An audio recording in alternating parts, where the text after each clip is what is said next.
Doña Pilar, bienvenida al programa. Hola, encantada.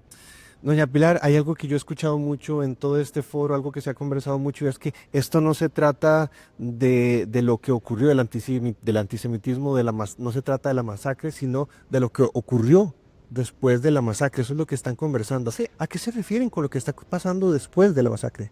Bueno, la masacre estuvo clara. El 7 de octubre fue un pogrom, el pogrom más importante desde la Segunda Guerra Mundial. Fue un asesinato masivo de civiles, de personas que estaban durmiendo en sus casas, de niños en sus cunas, de mujeres. Y por tanto, en ese sentido, fue la expresión máxima de la maldad del terrorismo. Pero el día después empezó un discurso de odio contra las víctimas y contra Israel Contra las víctimas. en extensión también contra el pueblo judío, que no ha caído en un increciendo.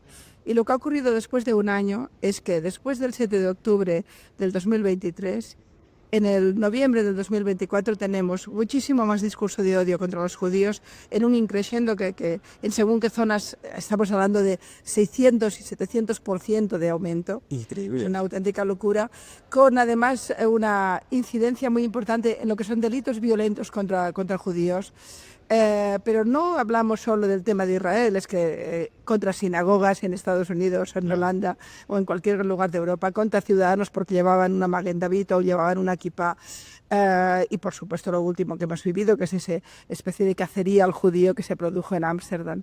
No, el antisemitismo hoy se alimenta de dos fuentes diferentes. Una es el islamismo. Todo el fenómeno islámico es un fenómeno profundamente antisemita. Y cuando tú tienes, por ejemplo, en Europa 20 millones de personas musulmanas que nos traen un discurso de odio a los judíos, tenemos un problema porque se alimenta un nuevo antisemitismo que estaba en la cultura islámica, pero que ahora ha reverdecido con las ideologías radicales. Y luego tenemos el discurso de odio a los judíos a través de la izquierda, de los movimientos de izquierdas, Increíble que son eso. movimientos que teóricamente defienden el progreso y la libertad y están en cambio alimentando un nuevo odio hacia los judíos disfrazado de un discurso de odio a los israelíes o a Israel, pero que en realidad acaba finalmente la repercusión afectando a las comunidades judías en todo el mundo. Ujú. ¿Por qué pasa esto? En el tema islámico, porque ha aparecido el fenómeno radical, no es el fenómeno de la fe. Yo creo que las religiones no tienen nada que ver, tienen que ver las ideologías. Los dioses, si los dejas tranquilos, se hablan en paz.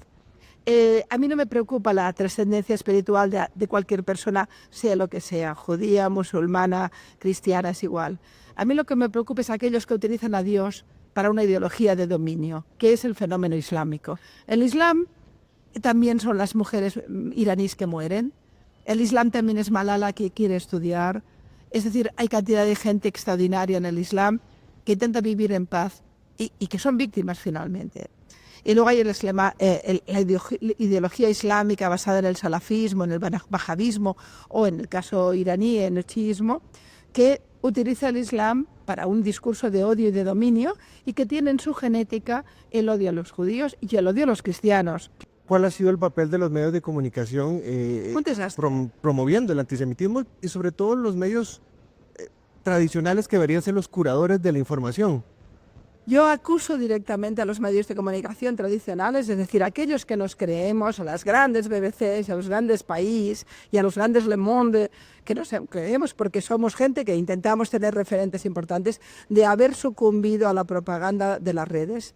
Porque en este mundo donde la información va tan rápida, la verificación de las noticias es lenta y no querían perder la noticia y compraban la propaganda. Han comprado la propaganda. La BBC ha hecho titulares que eran pura propaganda de Hamás.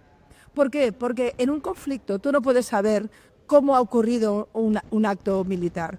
¿Quién está luchando contra quién? ¿Cuántas personas murieron? ¿Qué pasó? Eso necesita tiempo, la verificación de los datos, y en cambio tendrás al minuto un tuit que dirá: han muerto 340 personas en un hospital. No vas a verificarlo, no vas a ver si el hospital está llave de armamento, no vas a saber si la gente que ha muerto eran soldados de Hamás o eran ciudadanos inocentes. La velocidad en la que compran. No puedes saber nada. Entonces, esa velocidad que imponen las redes ha trastocado completamente la veracidad informativa. Claro. Hoy estamos más informados, pero más peor informados. Es decir, creemos saber más cosas, las sabemos más mal, porque ese tiempo que necesitábamos, se desapareció. Y por tanto, yo acuso a los medios de comunicación a destruir completamente el código deontológico del periodismo. En las guerras, la verdad es la primera víctima. Lo sabemos los que hemos hecho conflictos. No podemos comprar la propaganda, pero la han comprado.